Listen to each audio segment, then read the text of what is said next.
Première chose à faire après l'inspection mécanique des minibus, les démaquiller, faire disparaître les couleurs et logos de la STM.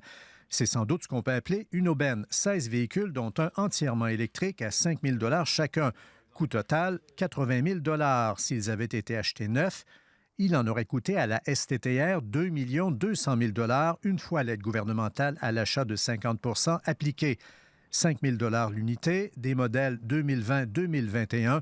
On évalue que ces minibus n'en sont grosso modo qu'au quart de leur vie utile. Il n'était pas question de laisser passer pareille occasion. Tous les véhicules ont été d'abord sélectionnés puis inspectés par notre équipe d'entretien. Il faut savoir que c'est des véhicules qui ont environ 100 000 kilomètres au niveau là, au compteur, ce qui est quand même beaucoup plus récent que nos autres minibus qui, eux, ont environ 400 000 kilomètres au compteur. Ce n'est pas la justification principale, mais l'acquisition de ces véhicules de transport adaptés pourrait ouvrir à la STTR la porte de Shawinigan. Après ma barre, les 16 véhicules qu'on reçoit, c'est surtout pour aller rajeunir notre flotte de véhicules. Maintenant, on va en garder quelques-uns de surplus, en fait, et ça nous donne l'occasion, justement, d'avoir... Ça pourrait être une opportunité pour nous de faire le service à Shawinigan. À Shawinigan, le service de transport adapté est assuré sur une base provisoire par Autobus Fleur de Lys.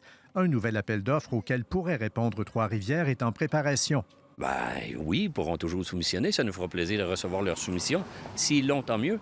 On sera très heureux de travailler avec la STTR ou avec un autre transporteur. Et pour abreuver ces nouveaux véhicules, alors que les prix ne sont pas au mieux, la STTR vient d'acheter pour près d'1 million de dollars en essence sur 3 ans, 700 000 litres. Et en y allant par appel de proposition, elle est parvenue à amoindrir légèrement les impacts du conflit au Moyen-Orient. Dans un récent sondage, les usagers de la STTR réclamaient plus de confort. L'entrée en service de ces véhicules, fussent-ils de seconde main, devrait amener sur ce plan des améliorations. Ici Louis Cloutier, Radio-Canada, Trois-Rivières.